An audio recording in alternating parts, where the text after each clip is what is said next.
নমস্কাৰ এয়া 10:30 বজাৰ খবৰ ফাইনেল ৰিপৰ্ট মই কৃপাঞ্চল ৰাজবংশী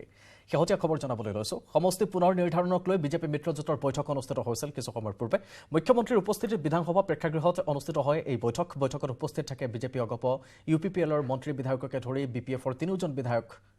আৰু বিটিআৰৰ প্ৰধান প্ৰমোদ বড়ো উপস্থিত থাকে বৈঠকখনত অহা 26 মাৰ্চত অসমলৈ আহি আছে দেশৰ নিৰ্বাচন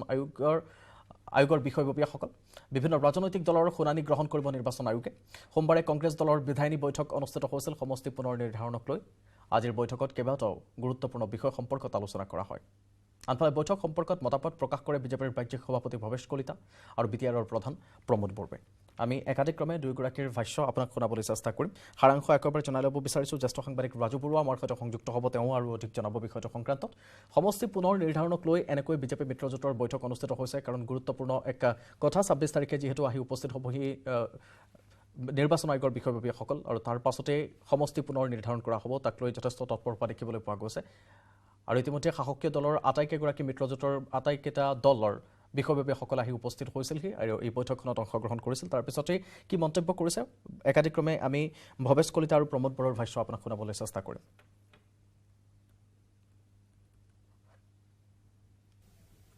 যি ইচিআৰ যিখিনি সন্মানীয় মেম্বাৰ আহিব ঠিক তেনে আমাৰ দলত আমি 4-5জন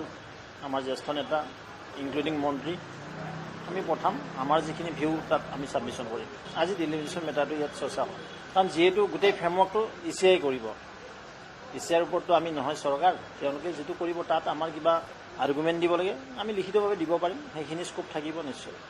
আমি দল হিচাপে আমি দলক পৃথক পৃথকে দিয়া হ'ব সমষ্টি 126টাই থাকিব কেৱল সীমাটো নিৰ্ধাৰণটো বেলেগ হ'ব এইটো ডিলিমিটেশ্যন মিনছ সীমা নিৰ্ধাৰণ ইয়াত সংখ্যা বৃদ্ধি নহয় নেক্সট যিটো ডিলিমিটেশ্যন হ'ব তাতহে সংখ্যা বৃদ্ধি হ'ব আৰু ইয়াত আমাৰ ভোটৰ এটা টোটেল পপুলেশ্যনৰ পৰা 126 ডিভাইড কৰি দিলে যিটো সংখ্যা হ'ব সেই সংখ্যাৰ আধাৰত প্ৰতিটো সমষ্টিত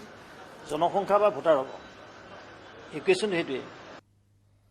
এখন বাজেটত যিবিলাক ৰিফ্লেক্ট কৰিছে ইয়াৰ কাৰণে মই মুখ্যমন্ত্ৰী ডাঙৰক ধন্যবাদ দিছোঁ বিত্তমন্ত্ৰী ডাঙৰীয়াক ধন্যবাদ দিছোঁ আৰু অনাগত দিনত অসমখন ভাৰতবৰ্ষৰ ভিতৰতে এখন উন্নত ৰাজ্য হিচাপে গঢ় দিয়াৰ কাৰণে মুখ্যমন্ত্ৰী ডাঙৰীয়াৰ যিটো ভিজন এইটো অতি শীঘ্ৰে বাস্তৱত ৰূপায়ণ হ'বলৈ গৈ আছে আৰু ইয়াৰ কাৰণে আমি সকলো একত্ৰিত হৈ মুখ্যমন্ত্ৰী ডাঙৰীয়াৰ লগত সদায় তেখেতৰ হাতটো শক্তিশালী কৰি অসমখন এটা উন্নত ৰাজ্য হিচাপে গঢ় দিয়াত আমি সকলো আগবাঢ়ি যাম ইয়াৰ বিষয়টো আলোচনা হোৱা নাই এইটো ছেপাৰেটলি কথা পাতিম এতিয়া ইয়াৰ সমষ্টি নিৰ্ধাৰণক লৈ পেলাই কোনো আলোচনা হোৱা নাই আমি তেখেতসকলক আমাৰ অভাৱ অভিযোগবিলাক আমাক কম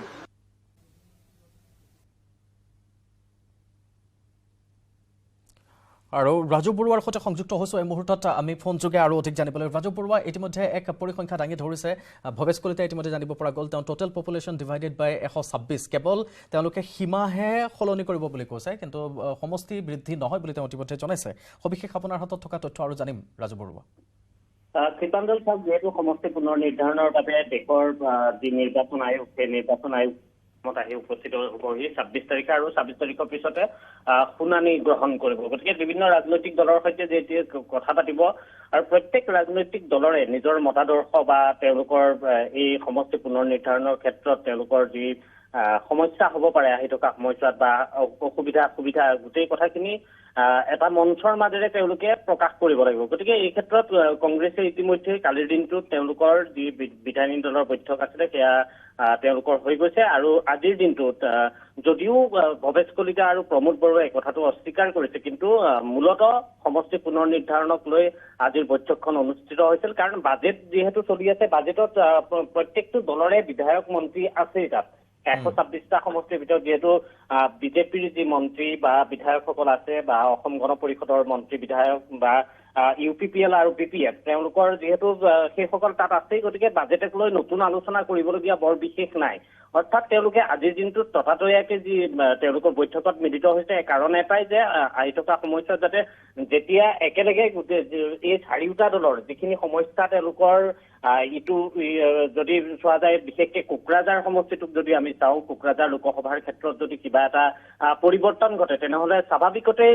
তাত BTRত দুটাকৈ ৰাজনৈতিক দল আছে BPF আৰু UPPL গতিকে BPF আৰু UPPLৰ তেওঁলোকৰ মতামত কি হ'ব সেইটো যদি তেওঁলোকৰ সৈতে বিজেপিৰ সৈতে নিমিলে তেনেহ'লে সেইটোৱে হয়তো যেতিয়া ECIৰ সন্মুখত তেওঁলোকে গোটেই কথাটো যেতিয়া দাঙি ধৰিব তেতিয়া ক'ৰবাত হয়তো অসুবিধাৰ সন্মুখীন হ'ব পাৰে বা অসম গণ পৰিষদৰ ক'ৰবাত কিবা গতিকে বিজেপি UPPL BPF আৰু অসম গণ পৰিষদ এই চাৰিটা ৰাজনৈতিক দল যিহেতু বিধানসভাত একেলগে আছে যদিও চোৱা যায় এতিয়া BPF যদিও বাহিৰত তেওঁলোকৰ মিত্ৰতা নাই কিন্তু ফ্ল'ৰত আছে বিধানসভাৰ ফ্ল'ৰত যিহেতু সেই মিত্ৰতা আছে গতিকে স্বাভাৱিকতে এই চাৰিটা দলে সমিল মিলৰ মাজেৰে তেওঁলোকৰ যিখিনি ক'বলগীয়া আছে সেইখিনি তেওঁলোকে নিৰ্বাচন আয়োগৰ সন্মুখত তেওঁলোকে দাঙি ধৰিব গতিকে এই ক্ষেত্ৰত ইটো দলে সিটো দলৰ মাজত যাতে কথাৰ কটাকটি নহয় গতিকে এই কথাখিনি মিলাই লৈছে আৰু তাৰ কাৰণ 26 মাৰ্চত যিহেতু ECI আহিব আৰু ৰেডিশ্যন ব্লুত শুনানি গ্ৰহণ কৰিব গতিকে তেওঁলোকে তেওঁলোকৰ ক'বলগীয়াখিনি ক'ব গতিকে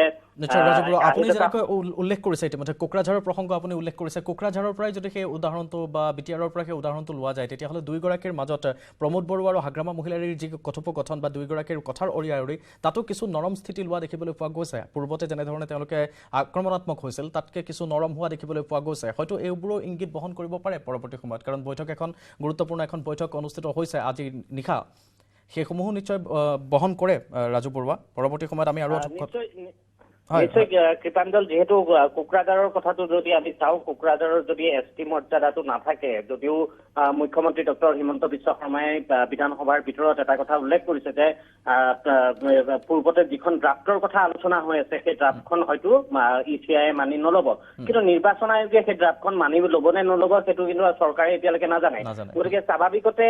পূৰ্বতে যিবোৰ কথা ওলাই আছে যিবোৰ কথা চৰ্চা চলি আছে পূৰ্বানুমান যিবোৰ কথাৰ ওপৰত কৰা হৈছে যিবোৰ ভিত্তিৰ ওপৰত কৰা হৈছে সেইখিনিক একেবাৰে নুই কৰি দিব পৰা নাযায় গতিকে এই কোকৰাঝাৰৰ যিটো প্ৰসংগ যে কোকৰাঝাৰ যিহেতু অসমৰ 14টা লোকসভা সমষ্টিৰ ভিতৰত দুটাকৈ ST সমষ্টি আছে এই ST হৈছে এটা ডিফু সমষ্টি আনটো হৈছে কোকৰাঝাৰ লোকসভা সমষ্টি গতিকে কোকৰাঝাৰ লোকসভা সমষ্টিৰ যদি ST মৰ্যাদাটো আঁতৰি যায় তেতিয়া কিন্তু স্বাভাৱিকতে এই দুটা ৰাজনৈতিক দল যদি আমি UPPL আৰু BPFৰ ক্ষেত্ৰত চাওঁ তেওঁলোকে ST গতিকে তেওঁলোকে তেওঁলোকৰ সেই যিসকল নেতা থাকিব তেওঁলোকে নিৰ্বাচন খেলিব নোৱাৰিব অৰ্থাৎ জেনেৰেল যিসকল আছে তেওঁলোকেও নিৰ্বাচন খেলিব পাৰিব অৰ্থাৎ সকলোৰে বাবে খোলা থাকিব সেইটো এটা খোলা সমষ্টি হৈ যাব গতিকে স্বাভাৱিকতে তেওঁলোকৰ এইটো অসুবিধা ক'ৰবাত থাকিব গতিকে তেনেধৰণৰ অসুবিধা তেওঁলোকে হয়তো একেলগে এই যি আজিৰ বৈঠকখন হৈছে তেনেকুৱা কথাবোৰ আলোচনা কৰিছে তাৰ ক্ষেত্ৰত যদি বিজেপিৰ ফালৰ পৰা বা অসম গণ পৰিষদৰ ফালৰ পৰা এচুৰেঞ্চ যদি দিয়া হৈছে মুখ্যমন্ত্ৰীয়ে যদি এচুৰেঞ্চ দিব পাৰে যে সন্মান কৰাব পাৰে যে আপোনালোকে কোকৰাঝাৰ যদিও ST হৈ নাথাকে তথাপিও কিন্তু আপোনালোকৰ বাবে আন এটা সমষ্টি ক'ৰবাত হয়তো আপোনালোকৰ বাবে সংৰক্ষিত হ'ব গতিকে আপোনালোকৰ যি সা সুবিধাখিনিৰ কথা আপোনালোকে বিভিন্ন সময়ত আপোনালোকে কৈ আহিছে সেই সা সুবিধাৰ পৰা আপোনালোক বঞ্চিত নহয় অৰ্থাৎ ভূমিপুত্ৰৰ যি খিলঞ্জীয়াৰ বঞ্চিতৰ কথা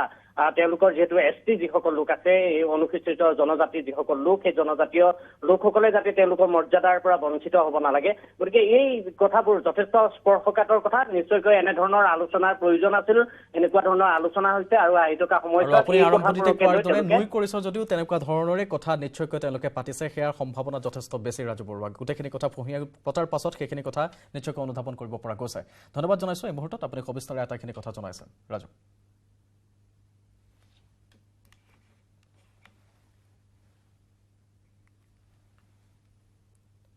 বহিৰ্ৰাজ্যত অসমৰ যুৱতীৰ চাঞ্চল্যকৰ আত্মহননৰ ঘটনাক লৈ মুখ্যমন্ত্ৰীৰ সহায় বিচাৰিছে পৰিয়ালৰ লোকে BSFত কৰ্মৰত বকুৰ ধৃতাশ্ৰী ৰাভাৰ মৃত্যু হৈছিল কোচবিহাৰত বকুৰ ডাকুৱাপাৰাত ঘৰ ধৃতাশ্ৰী ৰাভাৰ কোচবিহাৰত খেলৰ প্ৰশিক্ষণ লৈ আছিল ধৃতাশ্ৰীয়ে প্ৰায় 6 মাহ ধৰি কোচবিহাৰত আছিল যুৱতীগৰাকী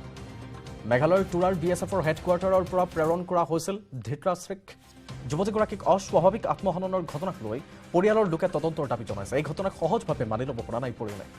মাতৃ আৰু ভগ্নীৰ সৈতে মৃত্যুৰ পূৰ্বে নিশা বাৰ্তালাপ কৰিছিল ধৃতাশ্ৰী 1 এপ্ৰিলত ঘৰলৈ অহাৰ কথাও আছিল যুৱতীগৰাকী ফেচবুকত মুখ্যমন্ত্ৰীক এই ক্ষেত্ৰত সহায় বিচাৰি আহ্বান জনাইছে পৰিয়ালৰ লোকে ধৃতাশ্ৰীৰ মৃত্যুক পৰিকল্পিত হত্যাকাণ্ড আখ্যা দিছে পৰিয়ালৰ লোকে আজি অন্ত্যেষ্টিক্ৰিয়া সম্পন্ন কৰা হয় ধৃতাশ্ৰী ৰাভা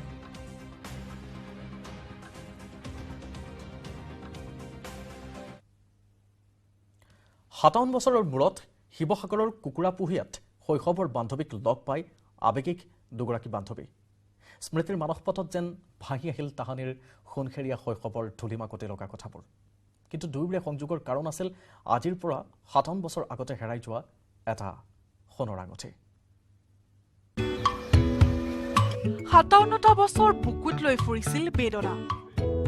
এটা আঙুঠিৰ বাবে এগৰাকী বান্ধৱী জিলিকি উঠিছিল ৰাষ্ট্ৰীয় পৰ্যায়ত বিপৰীতে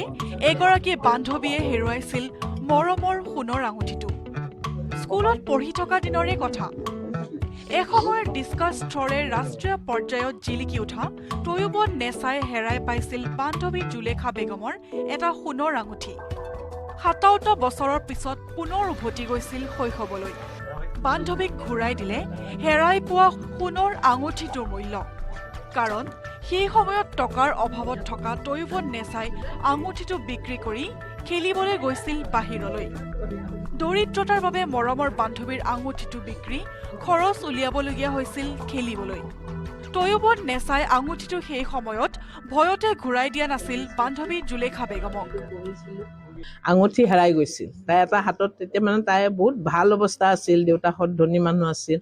তাৰপিছত তাই স্কুলত ধুনীয়াকৈ যায় আঙুঠি পিন্ধি তাই আঙুঠিটো এদিন স্কুলত হেৰাই থাকিলে হেৰালত গ'ল কথা তেতিয়া আমি 7-8 মানত হ'ম আৰু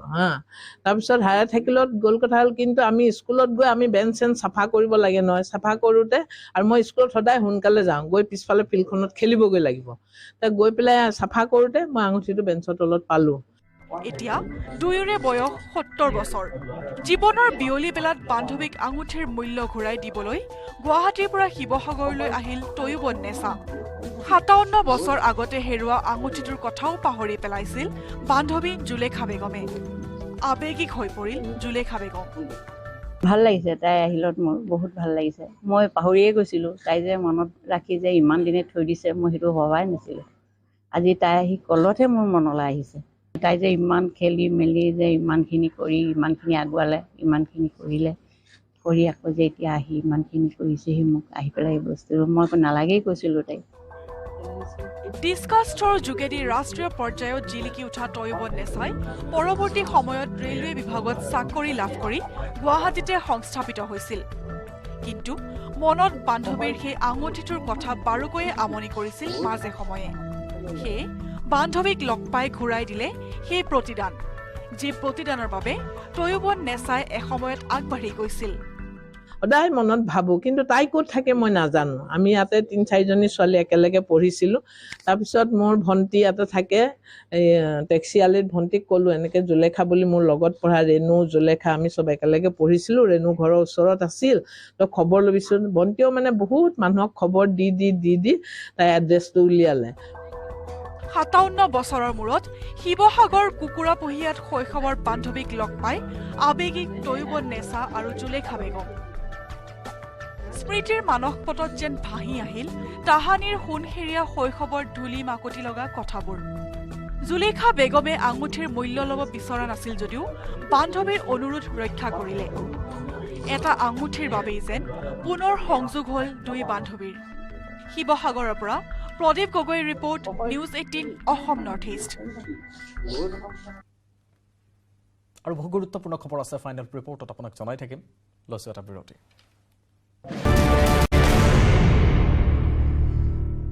ব্ৰেকিং নিউজ মানকাছৰত কাঠলৱাৰীত ভয়ংকৰ পথ দুৰ্ঘটনাৰ ঘটনা সংঘটিত হৈছে দ্ৰুতবেগী বলেৰো পিকআপ বাহনৰ খুন্দাত নিহত হৈছে এজন শিশু প্ৰায় 20 মিটাৰ চোচৰাই লৈ যায় শিশুটোক মানকাছৰৰ পিপুলবাৰীৰ পৰা কুকুৰমাৰা অভিমুখে আছিল এই বাহনখন গুৰুতৰভাৱে আহত হৈ হাছিনা খাতুনক চিকিৎসালয়লৈ প্ৰেৰণ কৰা হৈছে কিন্তু আধ বাটতে কন্যা শিশুটিৰ মৃত্যু হোৱাৰ খবৰ আহিছে ঘটনাক লৈ উত্তেজনাময় পৰিৱেশৰ সৃষ্টি হৈছে আমি জনাবলৈ চেষ্টা কৰিছোঁ মানকাছৰৰ কাঠালবাৰীত ভয়ংকৰ এক পথ দুৰ্ঘটনাৰ ঘটনা সংঘটিত হৈছে